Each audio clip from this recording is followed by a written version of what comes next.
कुरान ॿुधणो थी त पंहिंजा ॿार पढ़ाए पंहिंजा ढोर धार त पोइ निजो खीर पंहिंजा ॿार पढ़ाए त निजो क़ुरान बसि ॿियो छा। बाक़ी जो तूं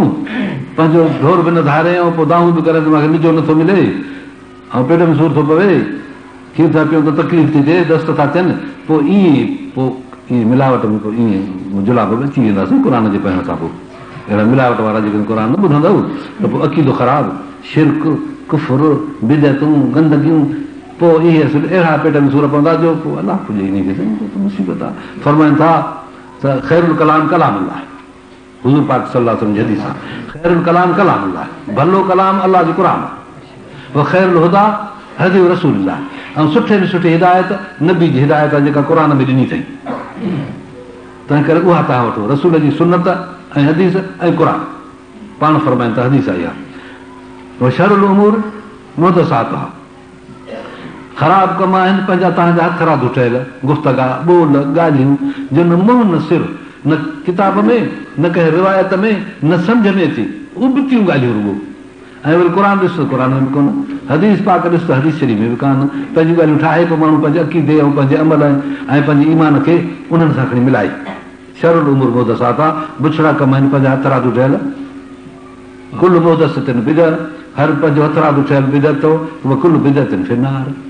हर उहा बिदअत जहन्नम में हली वेंदी खई वेंदी पंहिंजे साहिब खे बि जेको बिदअत हलाईंदो मुल्क में पंहिंजा गुफ़्तगा ख़राब पंहिंजा अमल ख़राब ऐं उनखे शरीयत जे नाले ते करे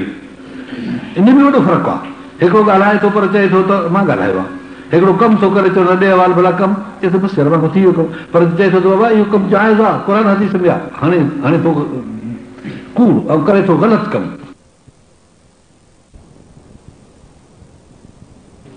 पोइ इहो ज़ोर ख़राबु आहे। पाण माण्हू केतिरा बि कूड़ हणे न क़ुर पाक जे बयान ते उन कूड़ खे न आणे त कोई क़ुर जो बयानु आहे हे दीन जो बयानु आहे पोइ उन में माण्हू केतिरा ख़ुशि थींदा आहिनि माण्हू हल्काई थी वेंदी न छो त क़ुर पाक जा मसइला आहिनि टाइट मज़बूत पोइ उन में का पंहिंजी ॻाल्हि विझी हुन में नुक्स करे छॾींदो पोइ उहा ॻाल्हि माण्हू खे आसान लॻंदी सुठी थींदी पोइ उन में माण्हू हुन खां राज़ी थींदा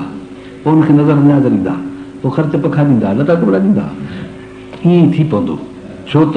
अहिड़ियूं ॻाल्हियूं माण्हुनि खे ॿुधाए थो जेके उन्हनि जे लाइ नरम ॻाल्हियूं आहिनि पोइ नरम ॻाल्हियुनि ते माण्हू बि नरम थी पवंदा आहिनि। इन ग़र्ज़ ते जेकॾहिं को माण्हू क़ुर ॿुधाए थो इहो ख़राबु आहे ईअं न कयो नामे तज़वीर मकुन चूं दिगरान क़ुर आहे हिकिड़ो पखी आहे उनजो नालो आहे दिगरान पखी मां इहा पंहिंजे वालिद साहिब खां ॻाल्हि ॿुधी पई तूं उन ॿुधायो मूंखे नंढिड़ाइप में मां चवंदी दिगरान छा आहे चई दिगरान हिकिड़ो पखी आहे उनखे चुगणो न ईंदो आहे ईअं कुझु टुटी विया ऐं एॾो को हरू भरू ईअं शिकार कंदड़ पखी हुजे जीअं बघा दगा आहे पाणी में वञी बीहंदा आहिनि पोइ उतां मछलीअ जी गुरड़ी खणी वठंदा आहिनि काई शइ ईअं कोन कंदो आहे पोइ समुंड जे भरिसां उते सुम्ही पवंदो आहे ऐं ज़ुबान चुंब में ॿाहिरि कढी लड़काए फिटी कंदो आहे ज़ुबान डुगी अथसि ज़ुबान तराज़ आहे ॾाढो पोइ साईं उन ज़ुबान में हुनजे में को अहिड़ो मिठास रखियलु आहे मिठड़ी ज़ुबान अथसि जीतड़ा ऐं साईं सन्हड़ा पाणी मुझूं अहिड़ा के पुअरा इहे सभु हुनजे बूह ते अचे ज़ुबान ते चढ़ी वञसि पोइ खणी लॿको हणे पोइ खाई वञे वरी ज़ुबान कढी सुम्ही पवे पोइ ॿ टे दफ़ा ॿ टे लॿका हाणे त हिनजी गुजी भरिजी वञे पोइ हेॾे वञे सो मूंखे ॿुधाईंदो त दामे तज़वीर मकुन चूं दिगरान क़ुर आहे जीअं दिगरान कंदो आहे पंहिंजे गुज़ारे जो तरीक़ो मिठी ज़ुबान ॿाहिरि कढी ऐं पोइ जीत खाई वेंदो आहे मथां तूं बि मिठी ज़ुबान करे माण्हुनि सां ऐं उन्हनि खे राज़ी करण जे लाइ ऐं उन्हनि खे पंहिंजो वेठा जी ज़ुबानी ॾेई कूड़ हणी ऐं पोइ उतां रिज़्क़ हासिल करे दिगरान बि ईअं ई कंदो आहे ईअं न कजाए।